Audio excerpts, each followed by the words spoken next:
À Noël, il y a 2000 ans, une personne est née. Elle s'appelle Emmanuel, Jésus, Yahweh. Cet homme n'est pas n'importe qui. Il est la lumière du monde, le berger, le Messie. Il est venu sauver et non juger le monde afin que son amour abonde. À la croix, il a tout accompli. Par amour, il s'est donné, il a vaincu la mort et est ressuscité. Il est monté au ciel, mais le Saint-Esprit nous a été envoyé. Il nous a donné une mission, il nous a donné un appel à regarder autour de nous et faire un pas envers son prochain, à partager son amour. Il n'y a pas de plus grand amour que de donner sa vie pour ses amis. Ton prochain compte sur toi. Le monde a besoin de toi. Dieu compte sur toi.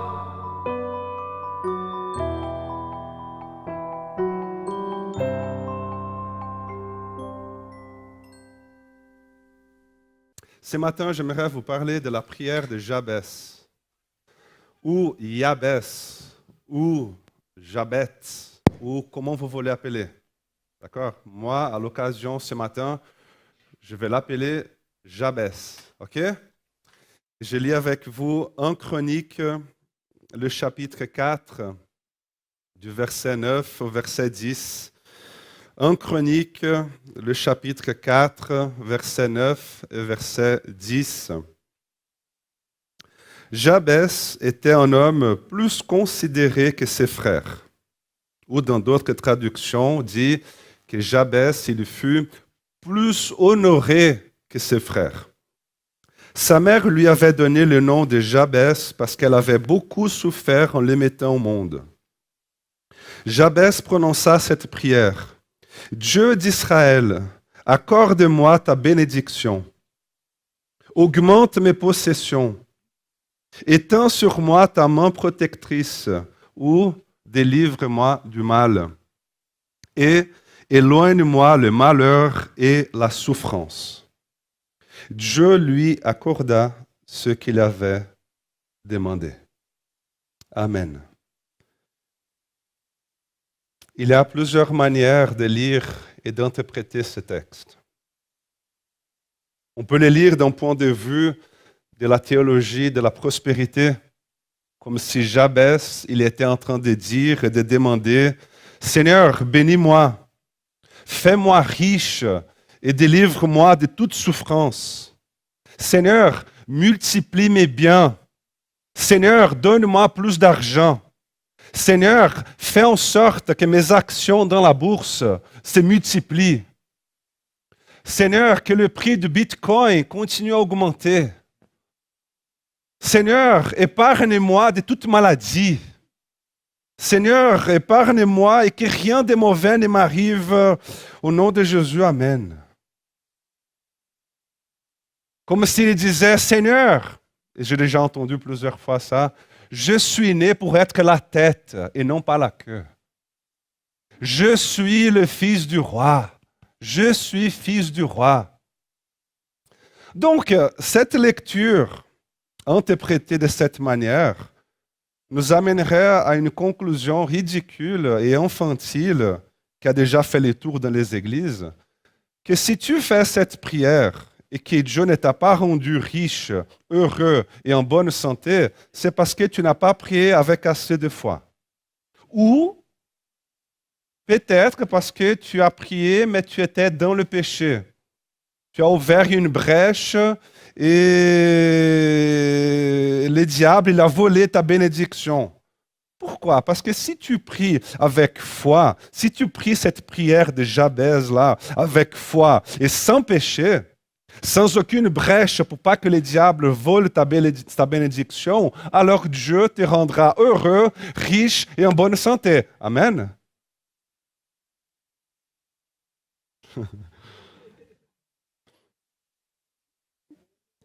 Parce que là, les manifestations. Parce que si effectivement cette prière-là signifiait tout ce que je viens de vous dire, que si tu pries avec foi Et si tu pries sans aucun péché, et Dieu te rendra riche, en bonne santé, et va te protéger contre le mal, et que Jésus, il aurait fait cette prière, Jésus, il ne serait même pas arrivé à la croix, les amis. Jésus, il serait mort dans son lit, bien âgé et milliardaire. Cela n'aurait aucun sens. Donc nous devons changer notre façon de lire et d'interpréter cette prière. Nous devons lire cette prière dans son contexte. Et en plus de la lire dans son contexte, nous devons la lire en tenant compte de toute l'interprétation de la Bible. C'est un texte historique. C'est lui qui écrit ce texte. Il se soucie tout simplement de raconter que telle personne est née, c'est un chapitre de généalogie. Donc, telle personne est née, telle personne est décédée, telle personne a eu je ne sais pas combien d'enfants, s'est mariée, et puis voilà. Tandis qu'avec Jabès, c'est différent. C'est comme si l'auteur du texte ici, quand il doit écrire quelque chose au sujet de Jabès, il est un peu mal à l'aise d'écrire tout simplement que Jabès est né, s'est marié et est décédé. C'est comme s'il était là, il y a Jabès qui arrive dans sa liste et puis il dit, mais non, avec Jabès, ce fut différent. Jabès, il fut quand même un homme plus honoré que ses frères. Mais alors, pourquoi, ou plutôt en quoi, Jabès était différent? Donc voyons ce qu'il a demandé. Jabès, il a fait 4 demandes à Dieu. La première demande, c'est « bénis-moi ». La deuxième demande, c'est « augmente mes possessions ». La troisième demande, c'est « étends sur moi ta main protectrice » ou dans d'autres traductions, « délivre-moi du mal ». Et la quatrième demande, c'était « éloigne de moi le malheur et la souffrance ». Premièrement, bénis-moi. Bénis-moi. Qu'est-ce que cela veut dire en fait? Quand nous prions, Seigneur, bénis-nous. Bénis-nous, Seigneur. Qu'est-ce que cela veut dire? Par exemple, prenons l'exemple d'Abraham. Abraham, Dieu lui dit de quitter son territoire, de quitter sa famille et d'aller vers une autre terre qu'il ne connaissait même pas. Et puis Dieu lui dit, Abraham, je te bénirai et je ferai de toi une grande nation. Donc, la bénédiction que Dieu avait promis à Abraham signifie de faire de lui son instrument pour l'accomplissement de sa volonté dans l'histoire de la rédemption. Un autre exemple, quand Élisabeth voit Marie qui était enceinte de Jésus, qu'est-ce qu'Élisabeth lui dit? Marie, tu es bénie. Tu es bénie parmi toutes les femmes.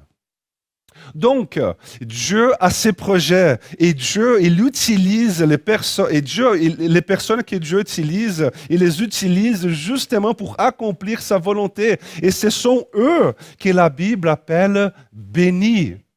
Donc, Dieu, laisse-moi vous dire une chose, je ne sais pas si vous serez d'accord avec moi ou pas, mais j'assume. OK? Mais laissez-moi vous dire une chose. Dieu a besoin de nous. Dieu a besoin de nous. Amen. Dans la Bible, nous voyons que Dieu, il trace son chemin. Nous voyons que Dieu, il trace son chemin à travers les personnes. Dieu a choisi Jacob et non Ésaü. Dieu choisit Isaac et non pas Ismaël. Dieu choisit Joseph au lieu de tous ses frères. Cela ne signifie pas que Dieu n'aime pas Ismaël ou que Dieu n'aime pas Ésaü. Au contraire, la Bible nous dit tout simplement que Dieu, il a des hommes et des femmes aussi qui sont disposés à être utilisés par lui et eux, ils sont bénis. Être quelqu'un considéré béni par Dieu est une expérience que je dirais très délicate. Prenons l'exemple, par exemple, d'Élie, le prophète Élie. Le prophète Élie fut un homme béni et utilisé par Dieu. Et puis à la fin de son ministère, il dit à Élisée, que c'était son apprenti prophète, il dit, Élisée, demande-moi ce que tu veux que je fasse pour toi. Et qu'est-ce qu'Élisée demande, Élie, j'aimerais une double portion de ton esprit. Et Élie regarde Élisée et dit, mon gars, ce que tu demandes, c'est très difficile. C'est comme s'il disait, Élisée, tu n'as aucune idée de ce que tu demandes. Il faut être prêt à l'hostilité. Il faut être prêt à la souffrance. Il faut être prêt à l'angoisse. Il faut être prêt aux nuits blanches. Il faut être prêt à la persécution. Parce que Dieu, Élisée, il va t'utiliser en Israël. Et vous savez, si nous faisons un bilan du ministère d'Élie et du ministère d'Élisée, Élisée, il a accompli le double des miracles qu'Élie. Élie, il a accompli 21 miracles, tandis qu'Élisée, 42.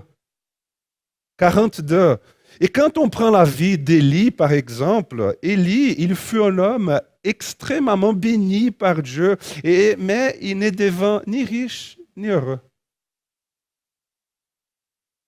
Élie, qui était béni par Dieu, fut persécuté par les rois Akab. Élie, qui était béni par Dieu, il fit face à l'hostilité des prophètes de Baal. Élie, qui était béni par Dieu, il expérimenta la solitude et la dépression. Élie, qui était béni par Dieu, il fut nourri par des corbeaux.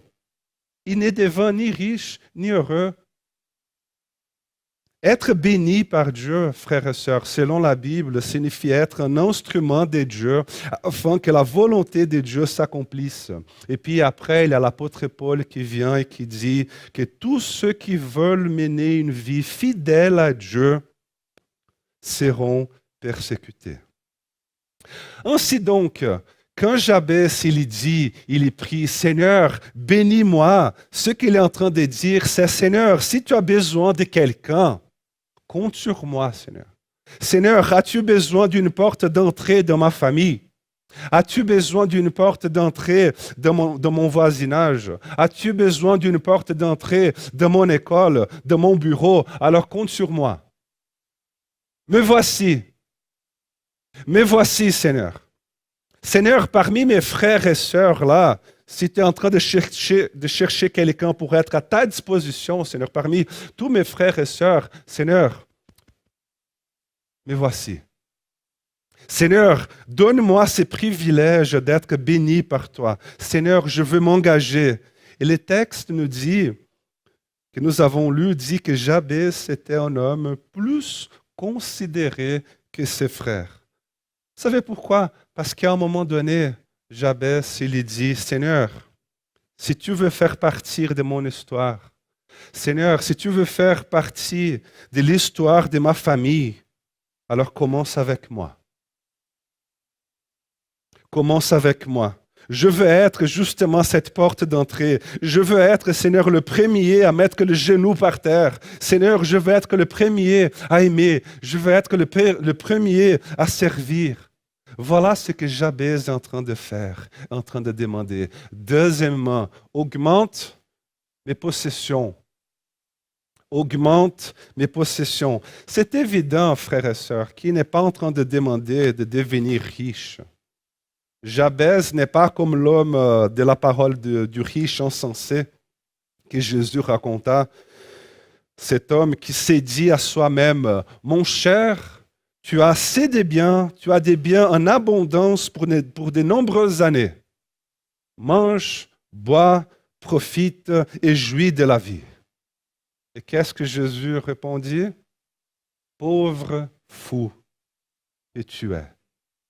Pauvre fou que tu es. » Donc, quand je lis cette demande de Jabez, augmente mes possessions, je la lis comme s'il était en train de demander du boulot. Comme s'il était en train de demander du travail. Quand il dit, Seigneur, augmente mes possessions, c'est comme s'il disait, Seigneur, je veux plus de travail, je veux plus d'opportunités de servir, je veux plus d'opportunités. Et quand tu bénis la vie de quelqu'un, vous savez, je pense que vous avez déjà tous expérimenté cela, mais quand tu bénis la vie de quelqu'un, ce quelqu'un-là, il rend témoignage. Et puis quand tu te rends compte, les gens sont en train de venir vers toi pour te demander une prière. Les gens sont en train de venir vers toi pour demander un coup de main, pour demander un conseil, pour demander un coup de main. Autrement dit, Jabez, s'il a quelque chose qu'il ne veut pas, c'est un hamac et un coquetel au bord de la Méditerranée. Ça, il ne veut pas. Il veut être productif. Il veut être utile. Et en plus, je dirais, il veut avoir un sens dans ce qu'il fait. Il veut avoir du sens dans ce qu'il fait. Et ici, cette prière, il ne s'agit pas d'une prière d'hyperactivité, vous savez, ou plutôt une prière d'addiction au travail, de vouloir travailler jusqu'à minuit tous les jours. Ah non, il faut que je travaille jusqu'à minuit. Non, non, ce n'est pas ça.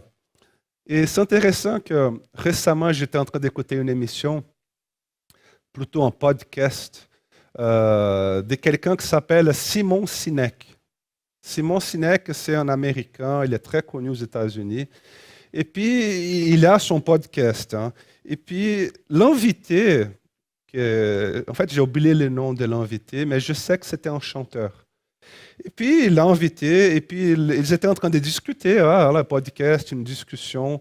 Et puis, tout à coup, l'invité, il lui dit, « Simon, tu sais, un jour, je me suis arrêté avec ma voiture dans un magasin de café à emporter. » Tu sais, aux États-Unis, tu as Starbucks, tu parques ta voiture, tu prends ton café, et puis il était là, en train de demander un café.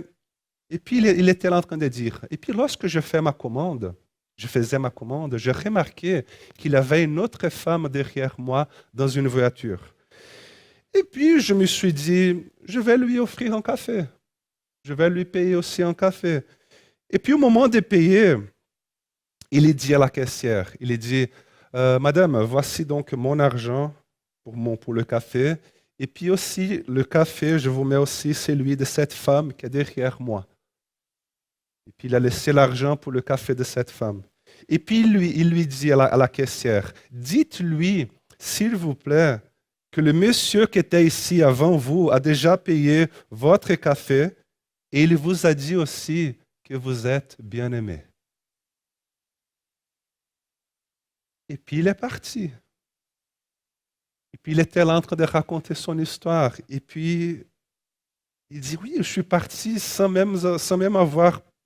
il ne savait même pas qui c'était. Finalement, il est parti, et puis il ne sait même pas comment la femme a réagi, qui elle était. Et puis bref, et puis il continue racontant son histoire. Et puis il dit, et puis j'étais là, dans la voiture, tellement content, tellement excité. J'avais l'adrénaline qui montait au-dedans de moi. Et puis à ce moment-là, donc le hôte, Simon Sinek, il l'arrête et il dit, ben, tu sais, laisse-moi t'expliquer ce qui était en train de se passer au-dedans de toi. Et puis il commence à expliquer ce que ce chanteur était en train de sentir. Il dit, quelques scientifiques ont découvert que lorsque tu fais une action de service, lorsque tu fais une action d'amour, de service, sans aucun intérêt, dans le sens où tu n'attends rien de retour, il y a de l'oxytocine qui se libère dans ton corps. Et l'oxytocine, si vous ne savez pas, c'est l'hormone qui est libérée du corps d'une femme pendant l'accouchement. C'est pour cela que malgré la douleur, malgré le stress, il y a de l'amour pour cette vie. Il a de l'amour pour cet enfant qui est en train de naître. C'est parce que justement, il y a une décharge d'oxytocine dans le corps. Donc, cette hormone d'oxytocine est l'hormone de l'accouchement, qui est aussi libérée dans notre corps lorsqu'on fait une action de service. Lorsqu'on fait une action d'aimer quelqu'un sans aucun intérêt caché.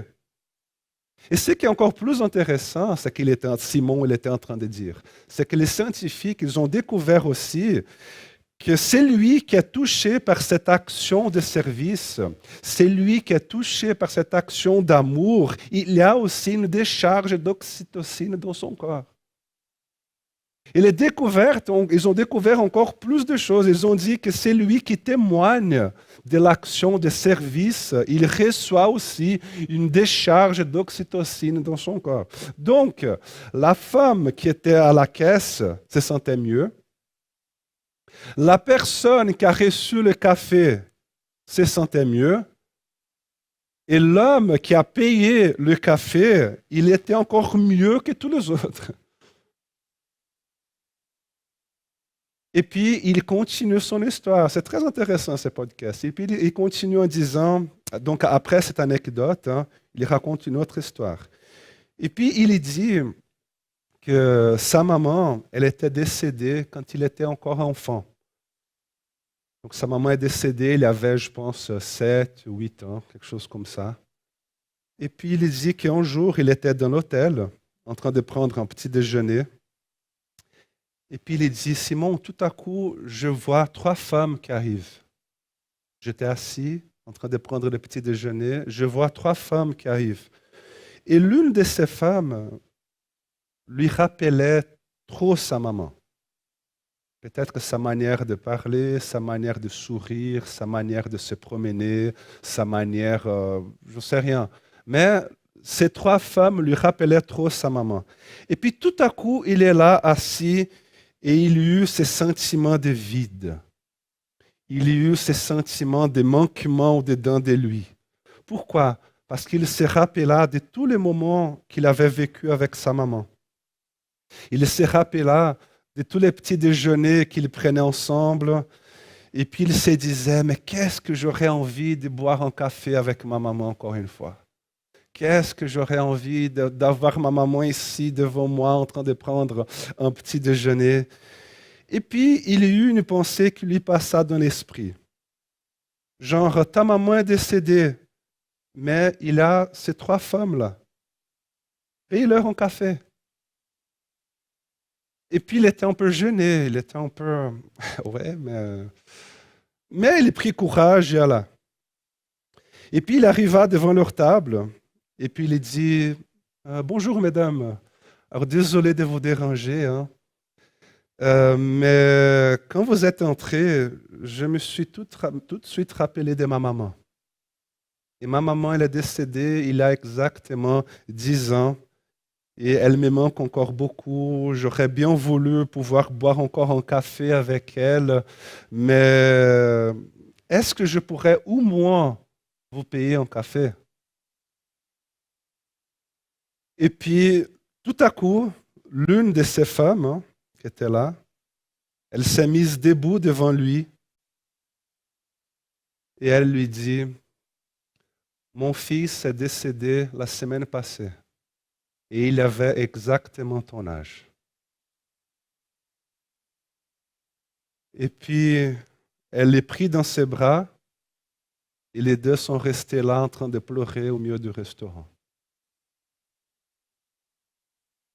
Qu'est-ce que vous êtes en train de sentir maintenant en écoutant cette histoire? Une décharge d'oxytocine. Moi, je suis en train de sentir juste en racontant. Pourquoi? Parce que nous avons été créés pour servir. Nous avons été créés pour aimer. C'est guérissant. Toi qui as un coup de déprime, toi qui es anxieux, expérimente de servir quelqu'un. Expérimente d'aimer quelqu'un sans aucun intérêt. Sans aucun intérêt. C'était le désir du cœur de Jabès. Seigneur, augmente mes possessions, donne-moi plus d'occasions, plus d'opportunités de bénir, d'aimer, de servir, Seigneur. Me voici. C'était le désir et la prière de Jabès. Troisièmement, éteins sur moi ta main protectrice, ou dans d'autres traductions, préserve-moi ou délivre-moi du mal. J'ai l'impression que quelqu'un d'autre nous a enseigné à prier comme ça aussi, non? Jésus, il dit, notre Père qui es aux cieux, etc., etc., ne nous laisse pas entrer en tentation, mais délivre-nous du mal.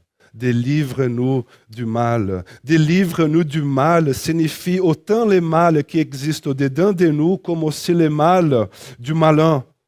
Pourquoi? Parce que le plus grand mal qu'une personne peut faire contre moi, c'est de me transformer en une personne mauvaise égale à elle. Nous sommes entourés de mal. Il y a du mal partout.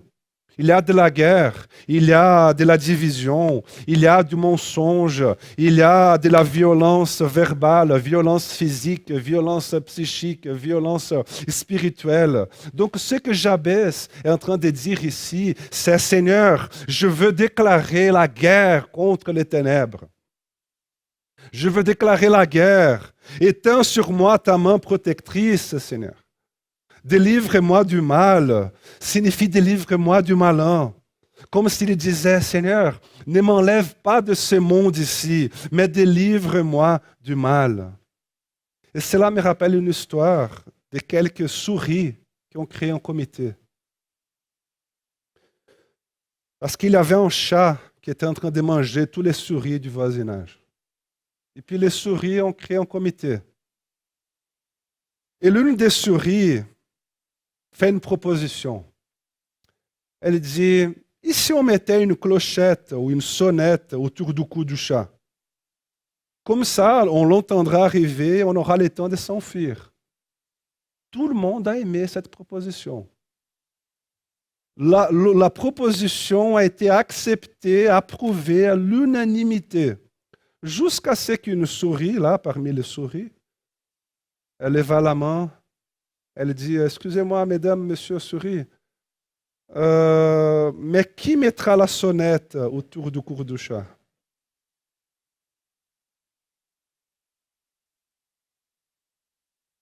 C'est Jabez. C'est Jabez qui dit, moi je mettrai la sonnette. Je veux ce privilège d'affronter le mal. Je veux déclarer la guerre contre ce chat. Je veux déclarer la guerre contre ces chats maudits. Qui ici aimerait faire la prière de Jabez ce matin? La Bible nous dit que nous n'avons pas à lutter contre la chair et le sang, mais contre les dominations, contre les princes de ce monde des ténèbres. Donc, frères et sœurs, laissez-moi vous dire une chose. Derrière cette toile de conflit, qui se manifeste à travers les conflits émotionnels, sociaux, économiques, familiaux, etc. Ne soyons pas naïfs concernant ce que l'apôtre Paul nous dit. Il y a une action du mal et nous devons garder nos yeux grands ouverts.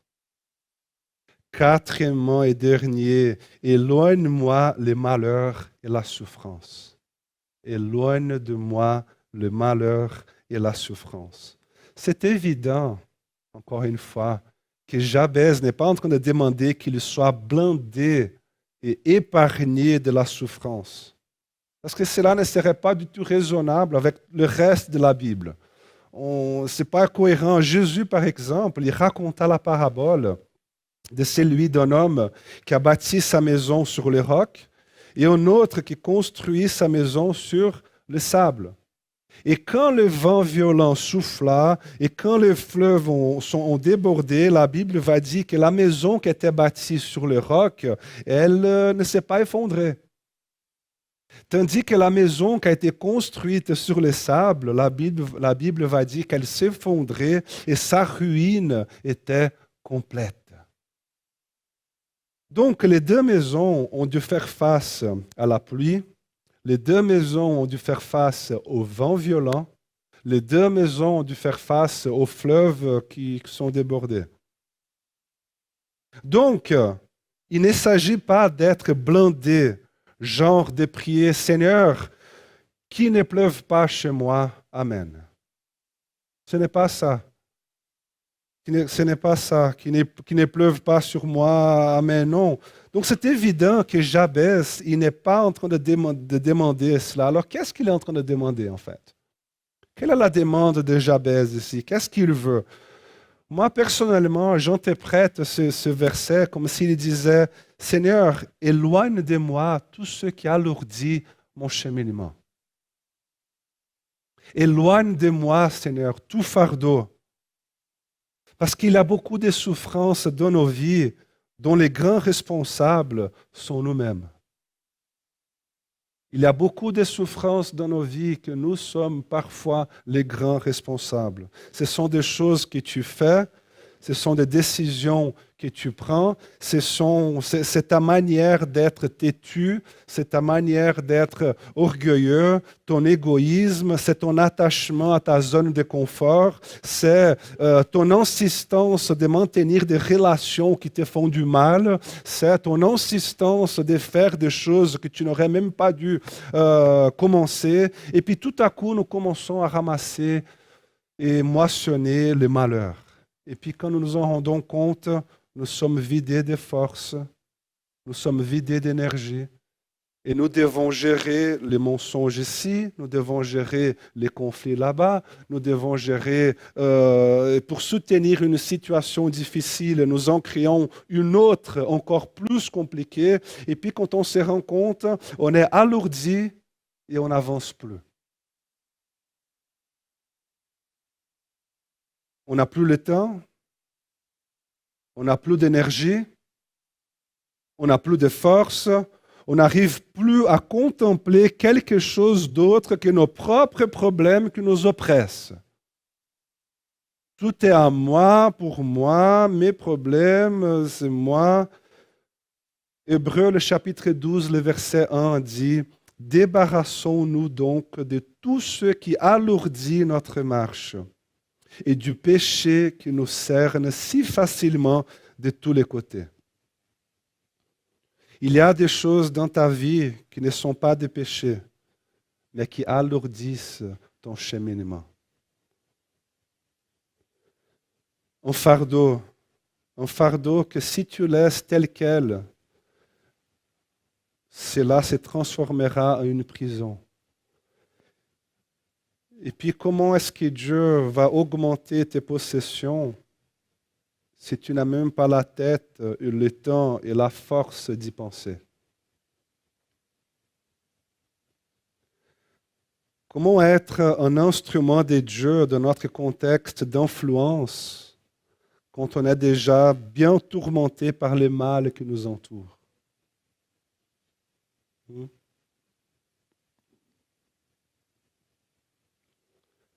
Donc, les amis, cette prière de Jabez est une prière courageuse.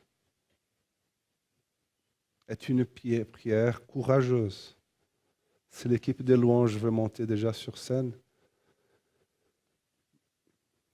Vous savez, Jabez, il est né avec une prophétie sur sa vie. Il est né avec une prophétie sur sa vie. La prophétie qui disait « Voici quelqu'un destiné à rater dans la vie. Voici quelqu'un qui est destiné à la douleur et à produire la douleur chez les autres. » Le texte dit que sa maman lui donna ce nom parce qu'elle avait beaucoup souffert en le mettant au monde. Jabez signifie tout simplement c'est lui qui a fait souffrir sa maman. C'est lui qui a dégoûté sa maman quand il est né. Tu t'appelles comment? C'est lui qui a dégoûté sa maman quand il est né, enchanté. Tu t'appelles comment? C'est lui qui a fait sa maman souffrir, enchanté. Jabez, il est né dans ces conditions-là. Mais un jour, il regarda le ciel et il dit, « Seigneur, je rejette ces paroles sur moi. Je rejette ces paroles sur moi parce que je crois, Seigneur, que tu peux réécrire mon histoire. Je crois. »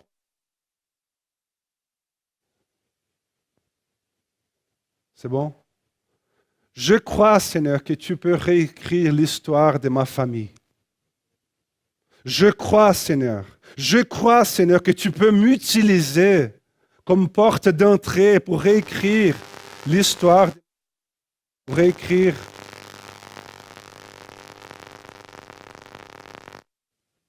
réécrire mon histoire. C'est comme s'il disait, à un moment donné, il s'est dit, je crois, Seigneur, que tu peux me lever en tant qu'un instrument.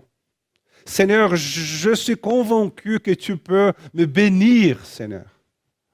Seigneur, tu peux compter sur moi et me donner plus de travail. Tu peux compter sur moi et me donner plus d'occasions de service. Tu peux compter sur moi, Seigneur. Et Seigneur, je te prie que ne permets pas que le mal me déstabilise ou que je devienne méchant. Mais Seigneur, délivre-moi de tout fardeau. Délivre-moi, Seigneur, de tout ce qui peut m'empêcher d'avancer et d'être une bénédiction. Délivre-moi, Seigneur. Et puis Jabez, il s'est mis à genoux et il a fait cette prière. Et le texte dit à la fin que Dieu lui accorda ce qu'il avait demandé.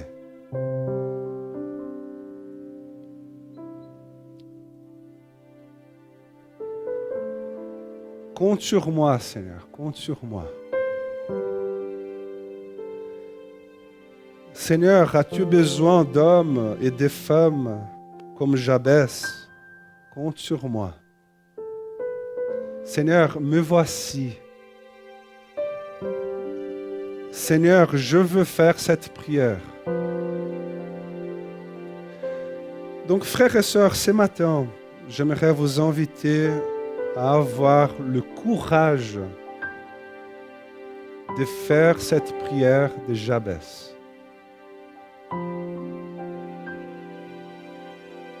Amen. Toi qui es un homme, sois un Jabez. Toi qui es une femme, sois une Jabezette. Suggestion pour le féminin de Jabez, là. Jabezette, on y va avec Jabezette. Sois un Jabez. Fais cette prière.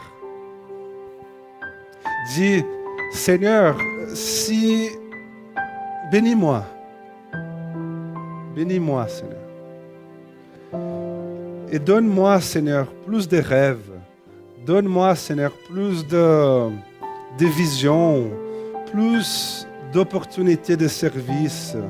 Seigneur, donne-moi un cœur rempli de compassion. Seigneur, garde-moi ici dans ce monde, mais protège-moi du malin. Seigneur, utilise ma vie, Seigneur, pour combattre et tenir bon face aux dominations spirituelles de ce monde. Seigneur, que mon cheminement ici soit léger, que je ne sois pas un piège pour moi-même, mais que j'arrive à garder le focus et avancer. Je t'invite à faire cette prière ce matin.